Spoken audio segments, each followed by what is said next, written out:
Kris, and I design fonts. ook I'm from a small wat country at the top of the Vietnamese world. Quite a lot of laughter here in Cinema 1. I don't know about Cinema 2. Hope you guys like that one as well, because that's the only joke in the whole thing. So settle in. So I'm from all the way up there. It's a rock in the middle of nowhere.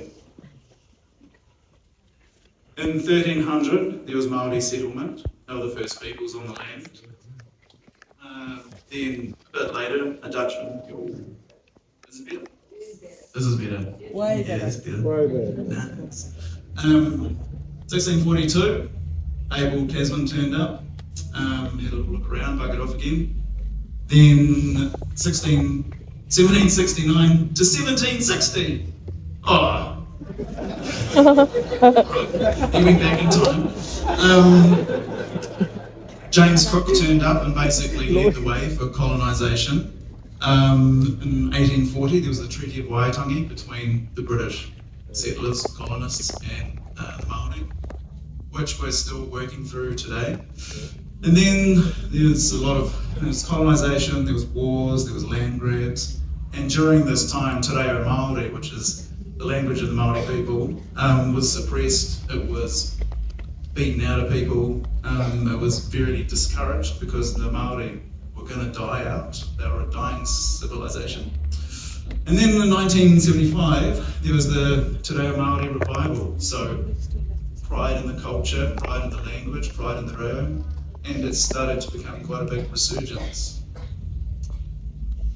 So in New Zealand, there's about, the last census, there was 5,300,000 people, 72% European, 16.5 Māori, Pacifica, Asian, Middle East, and other ethnicities. So it's pretty heavily skewed towards people that look like me. And of those 16.5% Māori, about half have some speaking ability in Te Reo Māori, and nearly a third, or 5%, the numbers aren't very good in terms of the language, and so this is why the language itself is really very important. And of course, I don't know what it's like in some of your countries, but it's very political in New Zealand. So we've swung to the right politically, and we get dumb shit like this about the traffic signs. They should be in English. Do you want to know why? Signs need to be clear. We all speak English, and they should be in English. Place names are okay, but when it comes to important signs, saying things like expressway, they should be in English, as if it's going to be confusing if you add more words. So this is basically the idea. This is the argument against having bilingual signs. And so it's kind of stupid, but this is the attitude. So language is political in New Zealand. And Te Reo Māori was an oral language. There was no written form of it. And so when the British turned up, it was essentially expressed within Latin letter forms, much like Vietnamese. And this is the Māori alphabet. It's vowels, macrons, and the two down the bottom there, NG and WH, are digraphs, which are very specific sounds. N and V. And so this project, Matarongo, is like a collaboration with my friend Dr. Johnson Witahira, and he had some research into Māori engagement with letter forms because they had never created letter forms themselves up until the British turned up, and they didn't have an orthography or even words to describe typography and lettering. And so Johnson's first bit of research was to coin a new phrase. Matarongo literally means the face of sound, because we have fonts and we have typefaces, the face of sound. And as part of his research, he created a whole lot of new words, essentially, in Te Reo Māori. As you can see them here: hand lettering, calligraphy, printing, typography, painted lettering, woven fibre text, carved text, and tattoo. And as if you're going to have something, you have to have names for it. And so these are some of his proposed names for it. And as part of his research, he dug into all the archives within the National Library and private collections and books, and this is all very manual. We went through and looked at all the photos and tried to find where the letter forms had arrived. And it's not something you can just type into the database and go letters, because the historians and the librarians don't categorise stuff like that. So this is a very manual process. And he found some really interesting things. And so here we have kupu tatangata, or tattooed texts, and you can see there on the lady's arm, and the man in the middle on his arm and his forearm. And these are pretty low resolution images. And this is what they look like. So these are family names. At this stage, Māori had recognised language, or written language, as an extremely powerful way of transmitting ideas and knowledge and information. And there was a certain mana, or prestige, and honour and respect. And you can see here, this is how they created the letter forms. You can see there's a very particular way of doing the R and the H and the K. And what we were trying to do is we imagined, Johnson and I, what if typefaces had been co-designed by Māori and Europeans instead of just sort of being thrust upon Māori? And what would it look like? How would these letter forms be more local? And so we started with the sort of fictional proposition. What if Times New Roman, for example, was a bicultural creation? And so there's the skeleton there, Times New Roman, and you can see we've got some slightly freaky letter forms there with the R and bottom down there, and that's about it actually. That was the only freaky one. And then we get to kupu waituhi, painted lettering, and you can see there, ohiro down the bottom there, with the crossbar and the H. And the Tiriti Waitangi, Treaty of Waitangi flag, and pumaka there, and looking close.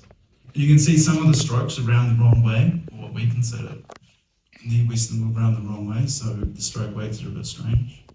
And so it's tried to work that into some letter forms. What would those look like? And you start again, there's like, man, this has got a bit of flavour actually. This is actually all right.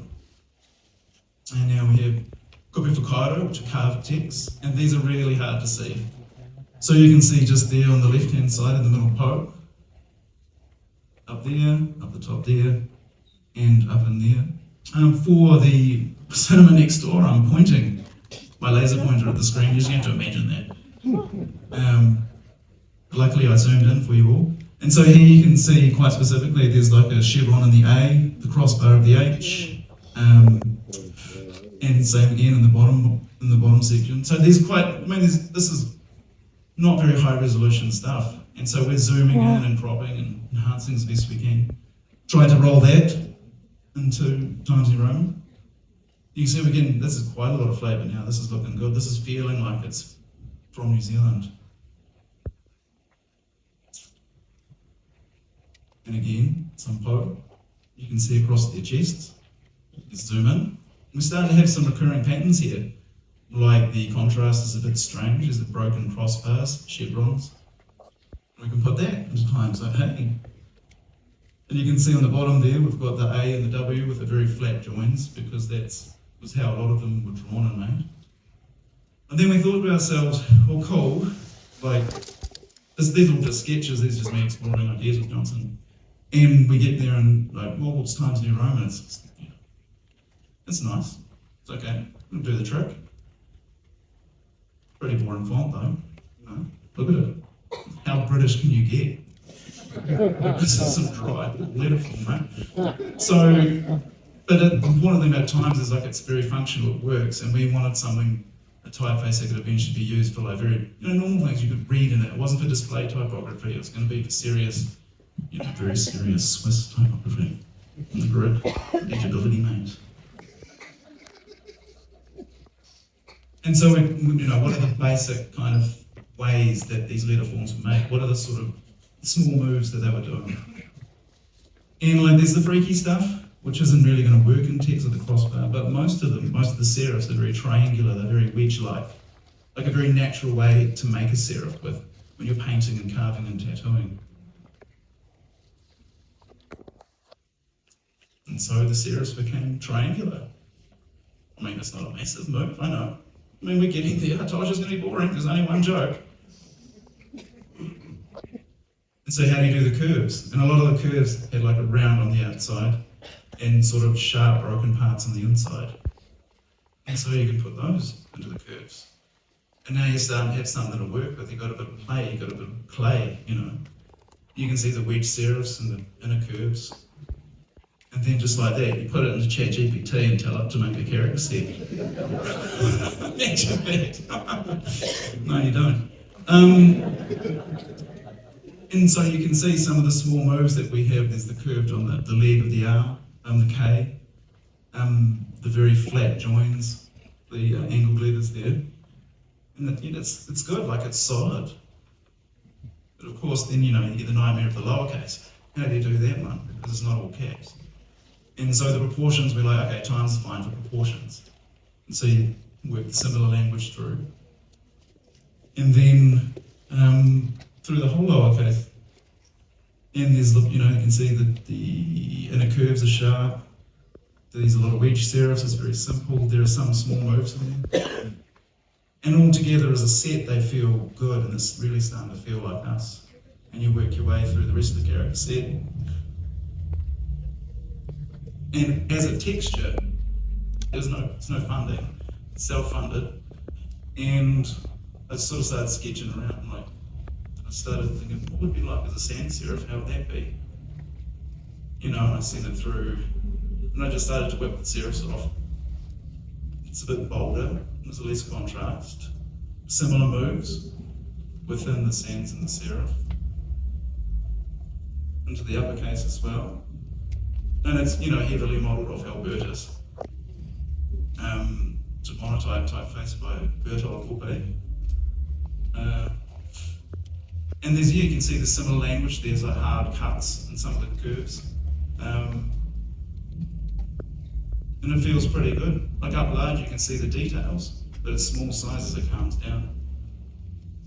And so we got to this point, and I sent that through to Johnson. I'm like, bro, I know we're only going to do one font, but I've done this one too. And he's like, oh yeah, I kind of like it better. I'm like, fuck, okay. Right, so we're doing 2 fonts now, 2 families. And then you get to the italic. Do you ready calligraphy? And so very early on, the first sort of trade was, say, trading fishing lines for lessons in calligraphy and handwriting, because of course Lottie didn't have the tools, they didn't have a written language, and the models at that point were this sort of very kind of, this is some early stuff. This is probably, I think, the earliest letter forms that were handwritten by a young man, he was 14. But the writing models were like the script, the British sort of script round hand. And it's very formal, there's rules. But what was really interesting about this was, you have the entry stroke there on the end, but the what are the bits that stick at the ascenders, they don't have any strokes. And so I thought that's kind of an interesting move. What if you just sliced it off? Because what we're still trying to do is imagining at the time, what if the typeface was bicultural? With the materials that were available at the time. And so you can start making these moves again through the entire lowercase. Like, yeah, it feels like it's handwritten, but it's not trying to pretend to be lettering or calligraphy. And it holds together. And in text, it feels really good. Like, you can feel the references, the calligraphic references without being heavy-handed. And it mixes nicely with Roman, which is always what you want it to do. Because of course you spend, 80% of your time doing the italic and it gets 10% of the use, which is, I can't blame you guys actually, you should use more italic. And so this is where we ended up with the Roman, with the serif, lots of weights, and the sans serif. And brace yourself, because here comes some colour. Here we go. The name of the serif is Ata, which roughly translates to shadow, and Atako is for the sans serif roughly means light. And so because largely the things that were made, we drew a lot of reference from the things that were carved, so there's the interplay of light and shadow there, and use those particular sounds. And what we wanted to do was like, what if they weren't just letters next to each other? What if they were more like ligatures, proper digraphs? What if they had developed to become like a unique letter form? And so we started, which is great in theory when you're talking about it, but in reality, that means it's upper, lower pairs. So there's like 3 versions of each one. And there were some early examples where Māori had tried to work these things together. See, this is an early newspaper, Te Pipi Whāroa, and you can see the WH up there, the top and the bottom. And within the paper itself, you can see they tried to work it in. I don't actually know how they made them, but for that NG, they flipped the G upside down, which I thought was really nice. And that NG there, the lowercase one, is like a standard one that we have now. And so I actually did some sketches, which is hard because I'm real shit at drawing. And I mean, it was a lot of work because we're sort of at this point of the project, it's very speculative. Like, do we even need to do this? Like, is anybody going to want to use this font? Are we just making something up? Because no one's really tried this in New Zealand. And so we pushed on, we soldiered on, 26 soldiers of lead. And WH is good, like it's fine. They kind of want to be together. I mean, the bottom ones are a bit wonky, but by and large, yeah, that's pretty good. NG, however, do not want to be together. These are so hard to put together. Oh my God, look at it. It's just like, I mean, they're okay, you know, but like all the bottom ones, every time I sketched one out in my sketchbook, it's just like it really late at night, I'm like, yeah, I've got it, fuck, I've nailed it, this is good. And then I draw it out like this, and I'm like, oh, it's rubbish. And then I take it to the bro Johnson here, put it up on the whiteboard, and he's just like, nah, not that one, crossing them all out. And he's like, what about this one? I'm like, man, you just crossed that one out, you know? And so it was like a real kind of back and forth, and like, I'm not doing this full time, he's not doing it full time. But in the end, I think we got something good. So we've got 2 versions of the lowercase.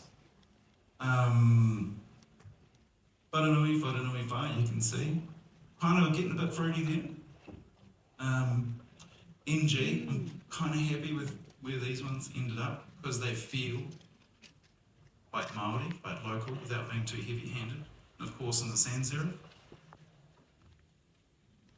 And these are quite unique forms, I think. The true test is whether, you know, people are actually using the italic can get a bit more fruity because you guys don't use it, so I'm going to slap it in there. It's extra open type features. Stylistic set 23 or something. And you can see the upside down G up there, which, you know, we're getting there.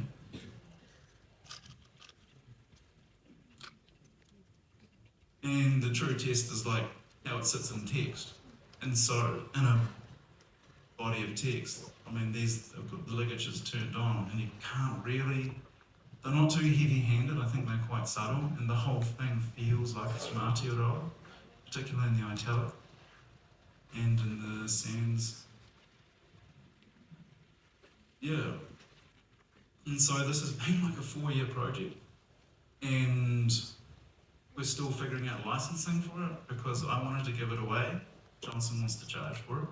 Maybe there's something in the middle, because you can't just give something away like this at home, because, you know, relatively culturally significant, and you don't want to see it on, I don't know, like cigarette packets, like the things that are detrimental outcomes to people. And so, yeah, it's a whole other thing. Like, it's one thing, it's like, yeah, bro, let's make a font, but then you have to, when it gets out there, it's a whole other kettle of fish.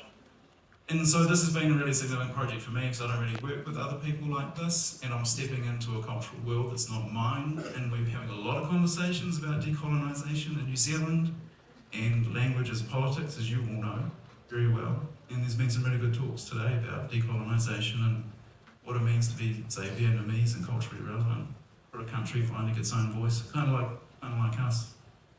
And how are we doing for time? Thumbs up? I mean, you can say no, like, on, me off. Oh, cool. Bonus DVD content too. Tohu Tour, which is essentially acrons. Those cool little lines on the top. In Māori, essentially that elongates the vowel. So Māori, it's like a doubling of the letter form. In some places in New Zealand, the macron's not used. The local tribes in iwi will just write the letter out twice. And so again, we were thinking, what if the letter forms were joined together? What if they had naturally evolved instead of just being like a line slapped over the top? And so there's me on the other side going, you know, two A's, what does it look like together? And this has been quite fun, like what does it look like in a word? And I thought it was pretty cool. But then Johnson's son, down here, Pohatu, Dad, looks like poo. And it's like, oh, yes, but don't kill the idea, kid. So at that very delicate stage, that idea was dropped. And so I'm just kind of working, it's like where if the line, the accent was integrated into the letter form itself, can it be done? Is it even worth it? And you can see these are the early times New Roman ones. So I thought there was some legs here. And it starts to feel quite, you know, it's quite good, I think. And yeah, here's another early character set too, is it's like all the things that got dropped. So there's all this sort of work that goes into it that nobody will ever use. But that's okay. And yeah, so that's a meandering walk through a project that's still happening, trying to deal with language and things. And so I reckon you guys are doing some pretty good stuff, eh? Particularly Luchu and the research that they're doing, shout out. They've got the merch too. They've got a little pop-up stand outside if you want to buy some t-shirts. Did you guys bring the t-shirts? Oh, you didn't. Okay. They've got some great archival stuff where people have been wrestling with language for a very local and authentic flavour for things, and I think it's really good to get stuck into that. So yeah, kia ora. Thanks guys.